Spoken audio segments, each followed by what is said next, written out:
زینت بزم کائنات، محسن انسانیت، اسوہ عالمیت، احمد مجتبیٰ جناب محمد مصطفیٰ علیہ تحیت و ثنا۔ آپ کے حضور ناز میں عقیدتوں، محبتوں اور ارادتوں کے خراج پیش کرنے کے بعد نہایت ہی واجب الاحترام معزز و مکرم سامعین و حاضرین، السلام علیکم ورحمۃ اللہ وبرکاتہ۔ میری اور آپ کی بخت فروزی اور خوش نصیبی کہ میں اور آپ آج کے یوم سعید میں نماز جمعۃ المبارک ادا کرنے کی سعادتوں سے لطف اندوز ہو رہے ہیں۔ اللہ پاک ہم سب کو انہی سعادتوں پر زندہ رہنے اور انہی سعادتوں پر مر مٹنے کی توفیق سے مالا مال فرمائے۔ آمین۔ یہ مہینہ ربیع الثانی کا جاری و ساری ہے۔ لاسٹ جمعۃ المبارک پر معرفت و نسبت اولیاء کے عنوان سے کچھ معروضات میں نے آپ کے دوش گزار کی تھی کہ اولیاء کی معرفت انسان کو کیسے حاصل ہوتی ہے، اور نسبت کے عنوان سے بھی آخر میں کچھ معروضات پیش کی، اور میں نے کہا تھا کہ انشاءاللہ نیکسٹ جمعۃ المبارک پر اسی نسبت کے بیان کو آگے کنٹینیو کریں گے۔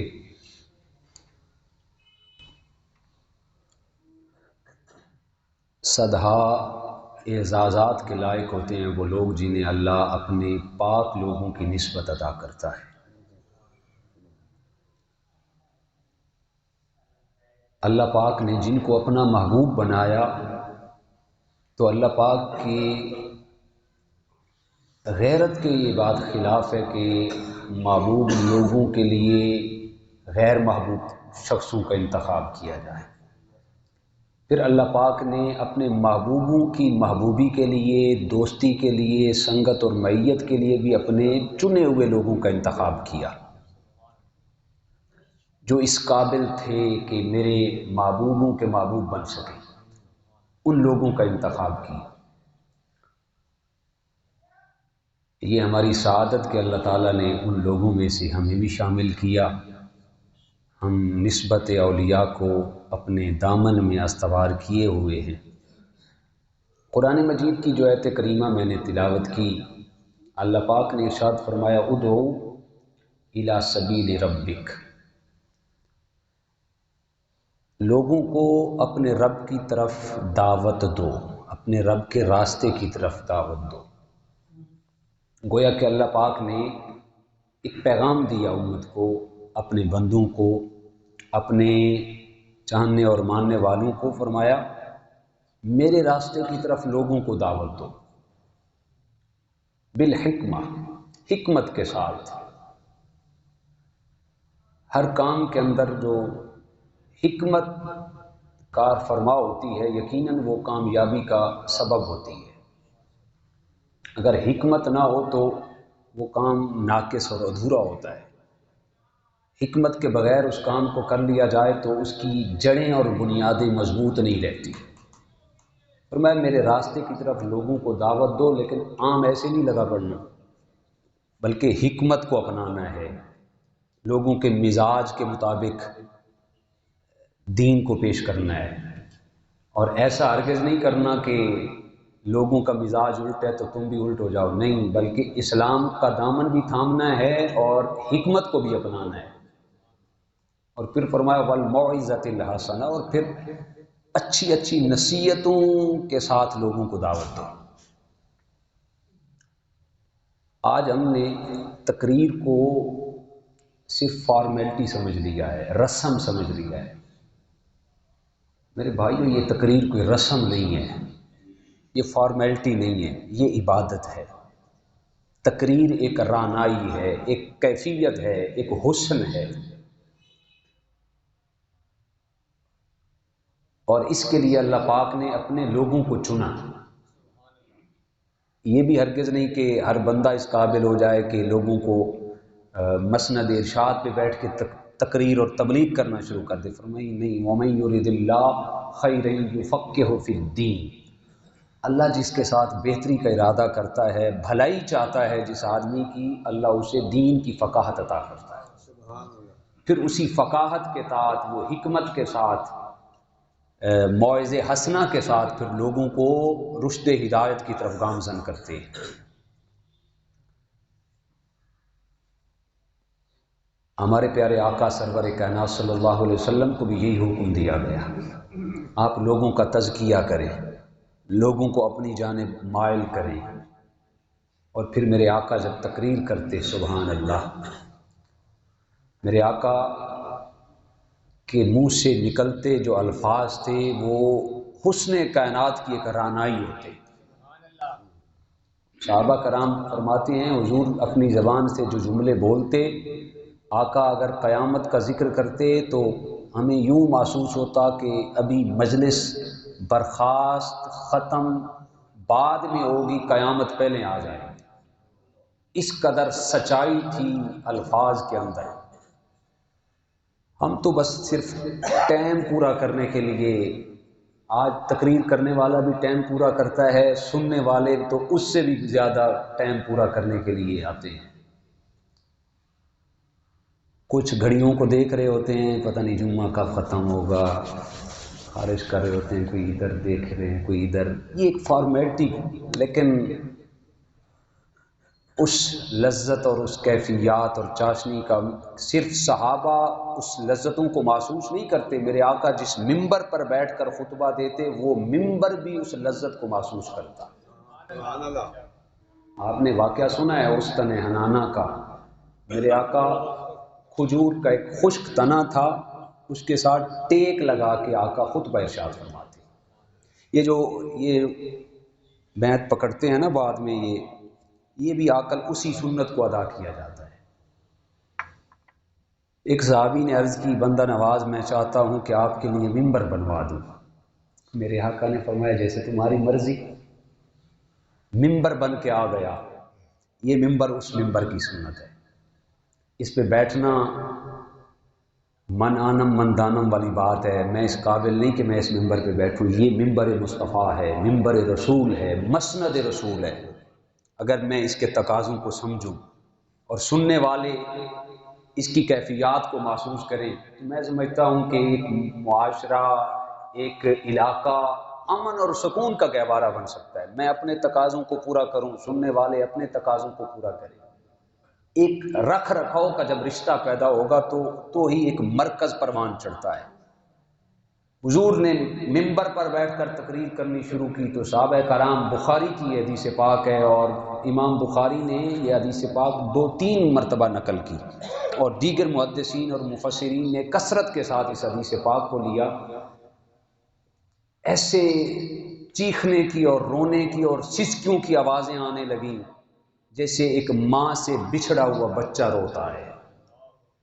صحابہ کرام کہتے ہیں ہم نے ادھر ادھر دیکھا، کوئی رونے والا نظر نہ آیا، لیکن قلب و جان کے معاملات کو جاننے والے حبیب ممبر سے نیچے اترے اور آ کر میرے آقا جان کائنات صلی اللہ علیہ وسلم نے اس خشک تنے کو، درخت ہوتا ہے نا جی، وہ جب خشک ہو جاتا ہے تو اس کو پھر تنا کہہ دیتے ہیں، اس کو میرے آقا نے سینے سے لگایا. ایسے سینے سے لگایا جیسے ماں بیٹے کو سینے سے لگاتی. وہ سسکیاں، وہ آہٹیں، وہ کیفیات تھم گئیں. حضور علیہ السلام جب گفتگو فرماتے تو ممبر اور خشک تنے بھی اس گفتگو کو محسوس کرتے.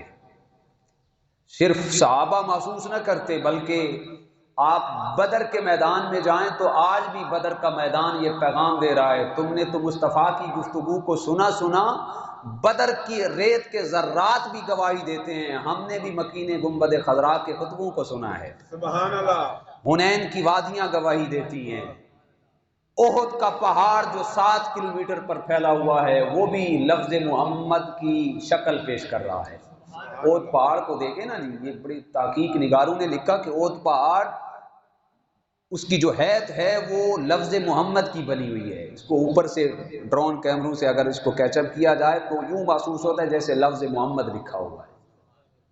اور پھر خانہ کعبہ بھی کہتا ہے، جب خطبہ فتح مکہ کے موقع پر میرے مصطفیٰ نے جب حاجی طواف کر رہا ہوتا ہے تو کعبہ سے بھی یہ آواز آ رہی ہوتی ہے، اے حج کرنے والے تو نے تو مصطفیٰ کے خطبوں کو پڑھا ہے، میں نے وہ منظر دیکھا جب مصطفیٰ نے اونٹنی پہ سوار ہو کر فتح مکہ کے موقع پہ خطبہ ارشاد فرمایا تھا۔ تو یہ ایک کیفیات ہیں، اگر بندہ اس کو محسوس کرے۔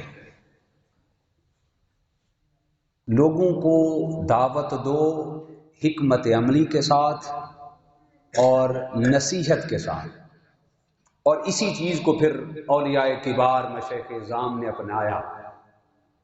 حکمت عملی کے ساتھ معین بے کساں نے 90 لاکھ ہندو کو کلمہ پڑھایا۔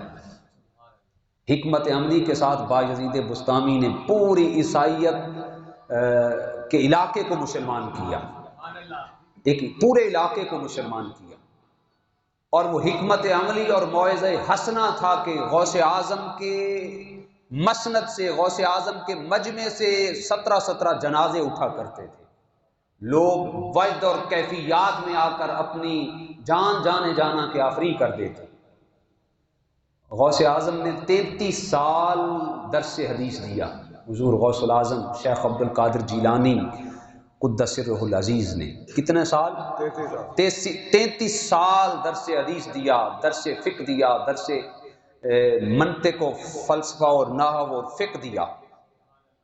آپ عالم بن گئے لیکن گفتگو نہیں کرتے تھے۔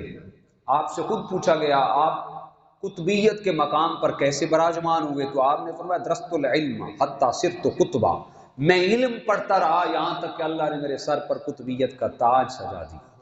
علم سے ہی لذت اور علم سے ہی جہالت کے پردے کھلتے ہیں، علم سے روشنی ملتی ہے، پھر اسی روشنی سے آگے انسان لوگوں کو روشناس کرواتا ہے۔ آپ نے علم پڑھ لیا، کمال کی مہارت آ گئی، لیکن گفتگو نہیں کرتے تھے۔ خود حضور غوث الاعظم کے جو پیر و مرشد، پیروں کے پیر تھے، حضور سید الطائفہ جنید بغدادی رضی اللہ تعالیٰ، جو داتا صاحب کے بھی پیروں کے پیر ہیں۔ داتا صاحب نے کشف المعجوب کے اندر خود لکھا، فرماتے ہیں حضور سید الطائفہ جنید بغدادی رضی اللہ تعالیٰ عنہ عالم فاضل بن گئے لیکن گفتگو نہیں کرتے تھے۔ تقریر یہ ہر کسی کے بات بھی نہیں، ہر بندہ کھڑا ہو جائے جی میری بات سننے، گفتگو کے لیے بھی ایک کمال مہارت چاہیے۔ یہ حضور کا منصب ہے۔ حضور نے پھر اپنے صحابہ کو دیا، صحابہ سے چلتا چلتا تابعین تک پہنچا، پھر تبع تابعین، پھر اولیاء کبار مشائخ اعظام علماء صلحاء تک پہنچا۔ تو جنید بغدادی رضی اللہ تعالیٰ عنہ جیسے ولی کامل، آپ گفتگو تقریر نہیں کرتے تھے۔ آپ کے جو شیخ تھے حضرت سری سکتی، رشتے میں ماموں لگتے تھے، پیر بھی تھے، آپ کے شیخ بھی تھے حضرت جنید بغدادی کے۔ کون جی؟ اتنا مشکل نام تو نہیں تھا، حضرت سری سکتی رحمت اللہ تعالی علیہ۔ آپ جنید بغدادی تقریر نہیں کرتے تھے، حضرت سری سکتی پریشان تھے، ایک مرید میں نے تیار کیا وہ بھی تقریر نہیں کرتا۔ آپ کہتے لیکن جنید بغدادی آگے سے ہاتھ باندھ کے عرض کرتے حضور میں ابھی اس قابل نہیں ہوا، ابھی میرے اندر کمیاں ہیں، خامیاں ہیں۔ آج اچھی ٹوپی پہن کر، اچھا جبہ پہن کر کوئی اپنے آپ کو علم الکل سمجھ لے تو یہ اس کی اپنی کوتاہی اور اس کی اپنی کم فہمی اور کم علمی ہے۔ جنید بغدادی عرض کرتے حضور میرے اندر خامیاں ہیں۔ آپ کے جو مشرب کے لوگ تھے، طریقت کے لوگ، وہ بھی آپ کو عرض کرتے کہ حضور شیخ کامل کی بھی یہی خواہش ہے، ہماری چاہت بھی یہ ہے، آپ تقریر کیا کریں۔ فرماتے نہیں ابھی میں اس قابل نہیں ہوا کہ میں تقریر کروں۔ ایک رات سوئے، بغداد کی گلیوں سے ٹھنڈی ہوائیں آنا لگی، خوشبوؤں کے مہکار شروع ہو گئے۔ قسمت نے انگڑائی لی، قسمت نے یاوری کی، مصطفیٰ جان احمد کی زیارت ہو گئی، آپ کی تشریف آوری ہو گئی، حضور علیہ السلام کی تشریف آوری، بات چیت ہوئی، سلام دعا، زیارت کی۔ تاجدار کائنات صلی اللہ علیہ وسلم جانے لگے تو ہلکا سا جملہ ارشاد فرمایا جنید تقریر کیا کرو، فرمایا جنید تقریر کیا کرو۔ حضرت جنید بغدادی رضی اللہ تعالیٰ عنہ فرماتے ہیں صبح اٹھا، وضو کیا، تہجد پڑھی تو میرے دل کے اندر چور آ گیا۔ یہ جو اولیاء اللہ کی نسبت کی افادیت ہے وہ یہ ہے کہ دل کے اندر چور نہیں آنے دیتے۔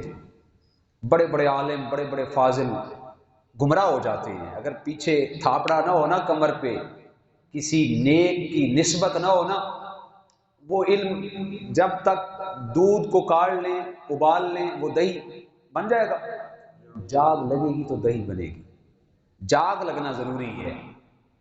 تو علم کو حفاظت کے لیے، علم کی آبیاری کے لیے، علم کو کنٹرول کرنے کے لیے اور علم کو مہارت تامہ کے ساتھ آگے ڈیلیور کرنے کے لیے جاگ کی ضرورت ہے، اور وہ جاگ اللہ کے نیک بندوں سے لگتی ہے، اللہ کے ولیوں کی مسند، اللہ کے ولیوں کی معیت، سنگت، صحبت سے لگتی ہے۔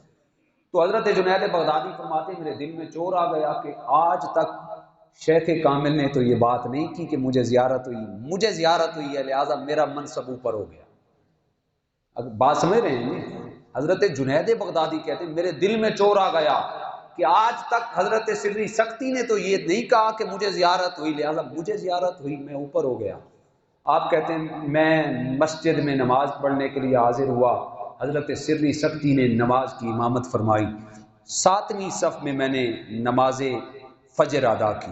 نماز سے جو ہی فارغ ہوئے تو شیخ فرمانے لگے بیٹا جنید ذرا آگے آ جاؤ۔ آپ فرماتے ہیں میں آگے ہوا، آپ نے پھر کرم نوازی کی، تھوڑا اور آگے آ جاؤ، حتیٰ کہ اپنی دائیں سائڈ پر بٹھا لیا۔ عوام چلی گئی، آپ نیچے دیکھ کے تسبیح پھیرتے رہے۔ تھوڑی دیر کے بعد آپ نے جنید بغدادی کی طرف رخ کر کے فرمایا جنید اب تقریر کرو گے؟ اب تقریر کرو گے؟ حضرت جنید بغدادی فرماتے ہیں کہ میں نے کہا کیا مطلب؟ دل کے اندر چور تھا نا جی، جڑے محرم راز حقیقت دے اور راز حقیقت کھول دے نہیں، جنہ نہیں ویکھیا وہ کرن گلاں، جنہ ویکھ لیا وہ بول دے نہیں۔ سبحان اللہ، دیکھ لیا تھا۔ تو فرمانے لگے کہ اب تقریر کرو گے؟ حضرت جنید بغدادی فرماتے میرے دل میں چور تھا، میں نے بات انسنی کر دی۔ تھوڑی دیر شیخ پھر تسبیح پڑھتے رہے، تھوڑی دیر کے بعد فرمایا جنید اب تقریر کرو گے؟ حضرت جنید بغدادی رضی اللہ تعالیٰ عنہ فرماتے ہیں میں نے عرض کی حضور کیا آپ نے کیا کہنا کیا چاہتے ہیں، مطلب کیا ہے؟ تو حضرت جنید بغدادی فرماتے ہیں اللہ کی عزت کی قسم آج تک میں نے اپنی شیخ کی آنکھوں پر اور چہرے پر وہ جلال نہیں دیکھا تھا جو آج آیا۔ رخ میری طرف کیا، جبے کو سمیٹا، تسبیح کو بند کیا، فرمانے لگے جنید جو پچھلی رات گزری ہے مجھے میرے خدا کی زیارت ہوئی ہے، جو پچھلی رات گزری ہے مجھے میرے خدا کی زیارت ہوئی ہے، اور میرے اللہ نے فرمایا اے سری سختی کسی خواہش کا اظہار کر۔ میں نے خواہش کا اظہار کیا، اے خالق و مالک اللہ میں نے ایک مرید تیار کیا ہے، وہ بھی گفتگو نہیں کرتا، میری چاہت یہ ہے کہ تقریر کیا کرے تاکہ لوگوں کی قسمت بدل جائے۔ اے اللہ میری چاہت یہ ہے کبھی تیرے حبیب کا ادھر سے گزر ہو تو تھوڑا جنید کے کانوں میں تھوڑی سی محبت کی لذت افریدی تو کر جائیں۔ جنید بغدادی کہتے ہیں اللہ کی عزت کی قسم یہ الفاظ سننے کی دیر تھی، چیخ نکلی اور زمین پہ گر گیا، بے ہوش ہو گیا، حتیٰ کہ میرے کپڑے پھٹ گئے، پوری مسجد آہو بقا میں مبتلا ہو گئی۔ مجھے ہوش آیا تو شیخ کے قدموں میں گرا کہ حضور مجھے معاف فرما دے، آج تک میرے دل میں چور تھا، بات اب سمجھ آئی، آج تک جو مجھ پر کریماؤں کی کریمی ہوتی رہی مجھے تو آج پتہ چلا حضور یہ تو آپ کی دعاؤں سے ہوتی رہی، میں اس قابل کہاں کہ مجھے تاجدار کائنات کی زیارت ہو، یہ حضور کرم نوازی تو آپ کی وجہ سے ہوئی ہے، یہ آپ کی وجہ سے، چاہیں تو اشاروں سے اپنے کایا ہی پلٹ دیں دنیا کی، چاہیں تو اشاروں سے اپنے کایا ہی پلٹ دیں دنیا کی، یہ شان ہے خدمتگاروں کی، سرکار کا عالم کیا ہو۔ تو غوث پاک بھی تقریر نہیں کرتے تھے، یہ پیروں کے پیر ہیں جنید بغدادی، غوث پاک کے پیروں کے پیر ہیں، اور داتا گنج بخش علی اجویری کے بھی پیروں کے پیر ہیں جنید بغدادی۔ تو غوث پاک 40 سال گزر گیا، آپ تقریر نہیں کرتے تھے، 33 سال تو آپ نے مسند تدریس سنبھالا۔ علامہ اربدی تفریح الخاطر کے اندر ملا علی قاری جواہد قلائد الجواہر کے اندر اور دیگر تاریخ دانوں نے اس واقعہ کو کوٹ کیا کہ ایک دن ظہر کی نماز ابھی ادا ہونی تھی، تو ظہر کی نماز سے پہلے حضرت غوث پاک نماز کے انتظار میں تھے، تاجدار کائنات جلوہ فراز ہوئے۔ حضور علیہ السلام نے فرمایا بیٹے عبد القادر تقریر کیا کر، گفتگو کیا کر، ہاتھ باندھ کے عرض کی بندہ نواز میں تو اجمی ہوں، یہ فصحائے عرب ہیں، فصحائے بغداد ہیں، ان کے سامنے میں گفتگو کیسے کروں؟ مجھ پر کپ کپی طاری ہوتی ہے۔ میرے آقا نے فرمایا ہے بیٹے عبد القادر اپنا منہ کھولو۔ میں نے منہ کھولا تو تاجدار کائنات نے چشمہ رحمت سے 7 قطرے میرے منہ میں گرائے، یعنی 7 قطرے لعاب دہن کے میرے منہ میں ڈالے۔ تو فرمایا بیٹے عبد القادر اب تقریر کیا کرو۔ حضور غوث پاک فرماتے ہیں نماز پڑھی تو نماز کے بعد لوگوں کا تاندہ بن گیا، لوگ بیٹھ گئے، میں بھی گفتگو کے لیے کھڑا ہو گیا۔ تو جب کھڑا ہوا تو پھر میری وہ ٹانگیں کانپنا شروع ہو گئی اور کپ کپی طاری ہو گئی، جسم پہ رونگٹے کھڑے ہو گئے۔ تو جب رونگٹے کھڑے ہوئے تو مولا کائنات حضرت علی المرتضیٰ کرم اللہ وجہ الکریم جلوہ فراز ہوئے۔ اور میں بیٹے عبد القادر پریشان نہ ہو، اپنا منہ کھول۔ غوث پاک فرماتے ہیں میں نے منہ کھولا تو حضرت علی المرتضیٰ نے چشمہ ولایت کے 6 قطرے میرے منہ میں ڈالے، لعاب دان 6 لقمے 6 قطرے میرے منہ میں ڈالے۔ تو غوث پاک فرماتے ہیں میں نے عرض کی حضور آپ 7واں قطرہ بھی پورا کر دیں۔ حضرت علی المرتضیٰ فرمانے لگے بیٹے عبد القادر میں علی ہوں، نبی نہیں ہوں، میں نبی کی برابری کیسے کر سکتا ہوں؟ تو آپ تقریر کرو۔ پھر وہ مجمع ہوتا کہ غوث العظم رضی اللہ تعالیٰ عنہ کا مجمع، جب آپ تقریر کرتے تو 70 ہزار لوگ تقریر سنا کرتے، اور اس کے اندر ہزاروں تو علماء اپنی قلم دوات لے کر تفسیری نکات لکھ رہے ہوتے کہ غوث پاک نے یہ جملہ بولا یہ بھی لکھ لیں، یہ جملہ بولا یہ بھی لکھ لیں، اور کئی 100 کی تعداد میں اولیاء کرام مشائخ اعظام وہاں پہ جلوہ فراز ہوتے۔ اور میں نے بتایا کہ اس قدر نور کی برکھا برستی غوث اعظم کی مجلس میں کہ لوگ اپنی جان قربان کر دیتے، کئی جنازے اٹھا کرتے، اور اس قدر نور کی برکھا برستی، الفاظ کا ایسا معنی خیز سمندر ہوتا، اور ساحل سمندر پر ساحل مجلس پر جواہر کے جب انبار لگتے تو کئی لوگ اپنی قسمت بدلتے۔ اگر راہزن آتے تو راہبر بن کے جاتے، چور آتے ڈاکو آتے تو وہ اللہ کے ولی کامل بن جاتے۔ غوث اعظم ایک دن جا رہے تھے تو آپ نے بڑا عالی شان ایک جبہ پہنا ہوا تھا، راستے میں چور آ گیا۔ ملا علی قاری نے قلائد الجواہر کے اندر لکھا اس بات کو، چور آ گیا، انہوں نے کہا بڑا قیمتی ٹھاٹ باٹ والا جبہ ہے، چلو بیچوں گا تو وقت اچھا گزر جائے گا۔ ایسے جبہ پکڑا، اس نے چوری کی نظر سے جبہ پکڑا۔ غوث اعظم نے نگاہ کر لی آسمان کی طرف، عرض کی مالک اس نے دامن میرا پکڑ لیا ہے، اب یہ چھوٹنے نہ پائے، اس نے میرا دامن پکڑ لیا ہے، اب یہ دامن چھوٹنے نہ پائے۔ غوث اعظم نے ایسی غوثیت والی نگاہ ڈالی، راہزن تھا اس کو ولی کامل بنا دیا۔ نگاہ ولی میں وہ تاثیر دیکھی، بدلتی ہزاروں کی تقدیر دیکھی۔ توسا شریف آپ نے علاقہ سنا ہوگا، سنا ہے کہ نہیں سنا؟ وہاں پہ ایک شیخ کامل ہیں حضور سیدی وساندی شاہ سلیمان توسوی رحمۃ اللہ تعالی علیہ۔ آپ کے توسا شریف کے مضافات میں ایک بزرگ آدمی تھا، وہ بکریاں چراتا۔ ایک شخص کو وہ روزانہ گزرتے دیکھا، کبھی ادھر جا رہے کبھی ادھر جا رہے۔ ایک دن بابا جی نے اس کو روک لیا، کبھی ادھر جاتے ہو کبھی ادھر جاتے ہو، وجہ کیا ہے؟ اس نے کہا یہاں اس سائڈ پہ میرا غریب خانہ ہے اور اس سائڈ پہ میرا پیر خانہ ہے، میں ادھر اپنے گھر جاتا ہوں، پھر یار کی خواہش تڑپتی ہے تو میں پھر ادھر پیر کی دربار پہ چلا جاتا ہوں۔ تو وہ بابا جی بکریاں چرانے والے چھیڑو کہتے ہیں روہی زبان میں نا جی، چھیڑو چرواہا بھی کہتے ہیں، روہی زبان میں نے کہا چھیڑو کہتے ہیں۔ تو اس نے کہا کہ پیر کی دربار میں جا کے کیا ملتا ہے؟ اس نے کہا بڑا کچھ ملتا ہے، وہاں سے اللہ کی پہچان ہوتی ہے، وہاں پہ حضور کی محبت کے چشمے میں وہ پیر غوطہ زن کر دیتا ہے۔ تو اس نے کہا پھر تو مجھے بھی جانا چاہیے۔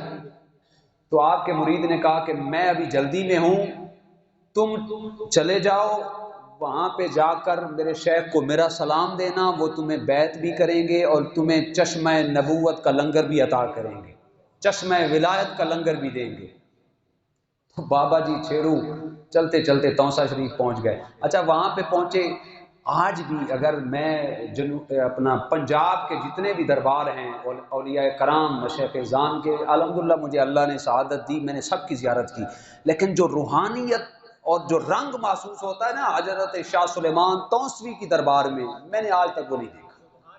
اگر اللہ آپ کا جانا مقدر کرے تو جائیں ایک دفعہ، وہاں پہ زیارت کریں تو پتہ چلتا ہے واقعتاً خدائی سلطنت کے بادشاہ نہیں ہیں۔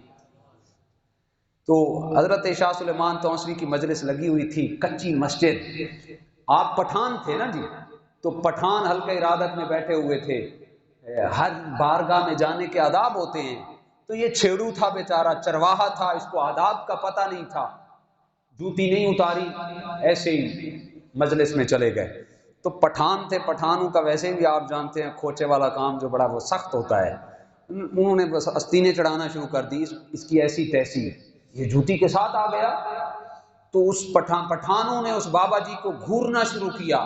شاہ سلیمان توسوی کی نظر پڑی، فرمایا میرے درویشو اس کو چھوڑ دو، اس کو آنے دو۔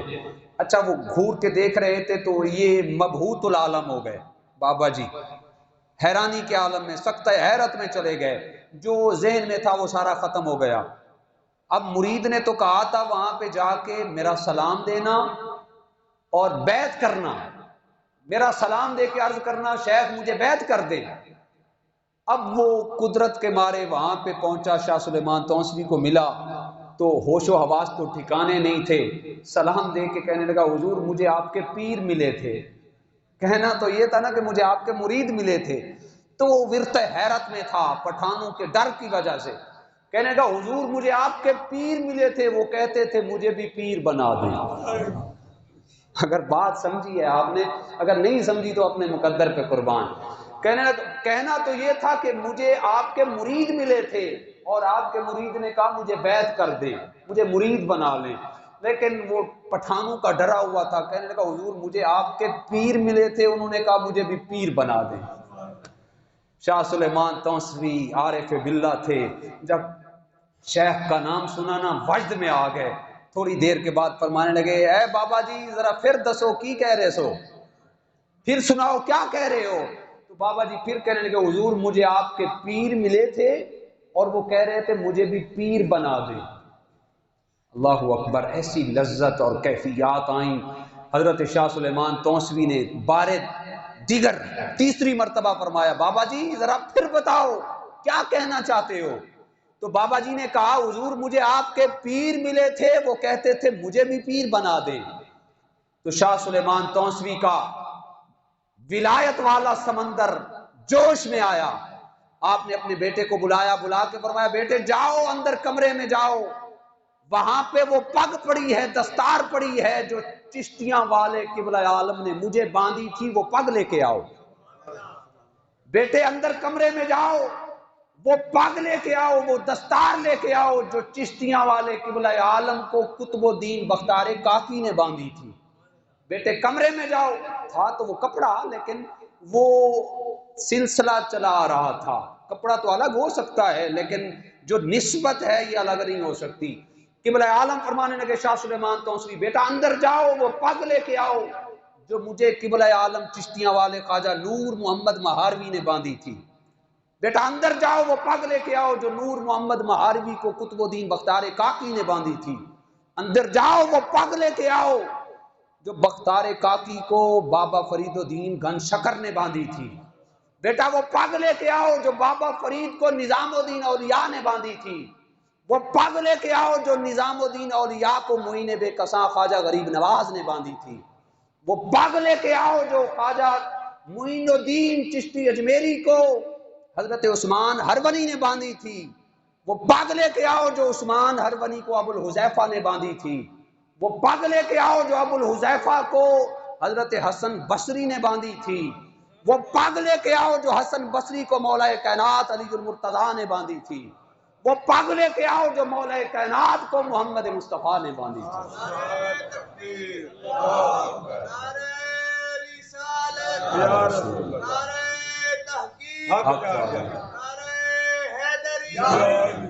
فرمایا وہ پگ لے کے آؤ، لوگوں کو ہم مرید کرتے ہیں، اس بابے کو پیر کرتے ہیں۔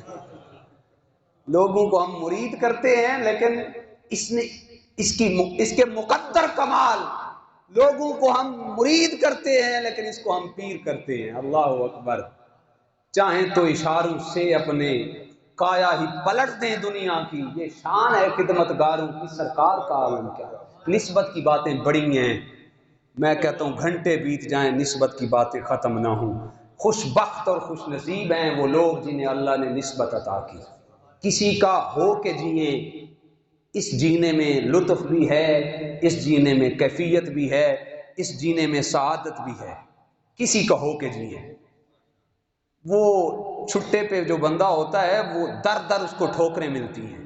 ایک بابا جی جا رہے تھے، قبلہ مظہر جانے جانا انڈیا والے فرماتے ہیں، بابا جی جا رہے تھے تو پرانے دور میں وہ کڑاما، جب کڑاما کہتے ہیں جو جوتی پہنی جاتی ہے لکڑی کی جو ہوتی ہے، وہ کڑاما پہنا ہوا تھا، بارش کا موسم تھا، بابا جی گزر رہے تھے تو ایک شخص اپنی مشوکہ کے ساتھ بیٹھا ہوا تھا سیڑھی پہ، تو کڑاما سے مٹی اپنا پانی کے قطرے، کیچڑ کے قطرے نکلے اور اس کی مشوکہ کے کپڑوں پہ جا پڑے، وہ خراب ہو گئے۔ تو عاشق سے سنبھلا نہ گیا، راہ نہ گیا، نیچے اترا اور بابا جی کو تھپڑ مار دیا۔ تھپڑ مارا تو بابا جی رونا شروع ہو گئے، مالک تیری ونڈ پہ قربان۔ تھوڑا سا آگے چلے، سردیوں کا موسم تھا، ایک آدمی صبح صبح جو ہے وہ دودھ کا پھٹا لگا کے کھڑا ہوا تھا، گرم گرم دودھ۔ جب بابے کو دیکھا تو دوڑ کے آیا، حضور میرے مقدر قربان، ظاہر نصیب آپ کی تشریف آوری، حضور پھٹے پہ بیٹھے، بٹھایا، گرم دودھ کا پیالہ دیا۔ جب دودھ پیا اس بابا جی نے، عارف باللہ نے، آسمان کی طرف رخ کر لیا اور کہنے لگے واہ مالک تیری مرضی، کہیں تھپڑ مرواتا ہے، کہیں گرم دودھ پلاتا ہے، تیری مرضی، تیرے رنگ، تیرے عجیب ہی فیض ہیں، تو جلال والا بھی ہے، جمال والا بھی ہے، کہیں تھپڑ پڑتے ہیں تو کہیں گرم دودھ ملتا ہے۔ ابھی دودھ پی رہے تھے، پیچھے سے لوگ دوڑتے ہوئے آیا، بابا جی کیا کر دیا، بد دعا دے دی۔ خاتون نیچے گری اور مڑکا ٹوٹ گیا، گردن ٹوٹ گئی، وہ فوت ہو گئی۔ بابا جی کہنے لگے اللہ کی عزت کی قسم میں نے کوئی بد دعا نہیں دی۔ کہ نہیں نہیں بابا، تیرا تیور یہی بتاتا ہے، تو نے بد دعا دی، ایک خاتون فوت ہو گئی۔ جب لوگوں نے بابا جی کو کوسنا شروع کیا تو بابا جی فرمانے لگے پھر سن نہیں چاہتے ہو تو سنو، دراصل بات یہ ہے کہ اس کا وہ عاشق تھا، اس نے مجھے تھپڑ مار دیا، اس کا وہ سینکا تھا، وہ لاج والا تھا، اس کا کوئی پیچھے تھا، کپڑے گندے ہوئے، اس نے مجھے تھپڑ مار دیا، مجھے تم نے بے سینکا سمجھ لیا تھا، جس طرح اس کا کوئی تھا اس نے مجھے تھپڑ مارا، میرا بھی تو کوئی ہے جو میری حفاظت کرنے والا ہے، اور جو وہ نیچے گری ہے، مڑکا ٹوٹا ہے، مری ہے، تو وہ میری بد دعا کی وجہ سے نہیں بلکہ میرے یار کی غیرت نے گوارا ہی نہیں کیا کہ کوئی میرے یار کو، میرے محبوب کو تھپڑ مارے۔ تو دراصل بات یہ ہے۔ تو بھائیو، دوستان عزیز، کسی کا ہو کے جیے، زندگی کسی کے نام لگا کے جیے، اس زندگی کا بھی مزہ ہے اور اس جینے کا بھی مزہ ہے۔ اللہ ہم سب کو توفیقات عمل نصیب فرمائے۔ قاری صاحب نے یہ چٹ دی ہے، کہتے ہیں جی السلام علیکم۔ وعلیکم السلام۔ گزارش ہے جی یہ کچھ عمر فاروق صاحب ہیں جی، انہوں نے یہ کہا ہے کہ حضرت صاحب اپنا لاؤڈ سپیکر آن کر کے گفتگو کیا کریں تاکہ آپ کی گفتگو ہم گھروں میں بھی بنات اور خواتین سن سکیں۔ اگر وہ نہیں ہے تو ہم نے دیکھا ہے کہ آپ کے موبائل پہ ریکارڈنگ ہوتی ہے، اس کا وہ یوٹیوب چینل ہے، اس کا نام بتا دیں تاکہ ہم بھی گھروں کے اندر، مفتی محمد اعظم اویسی کے نام سے یہ یوٹیوب چینل ہے، اس پہ آپ یہ تقریر سماعت کر سکتے ہیں۔ السلام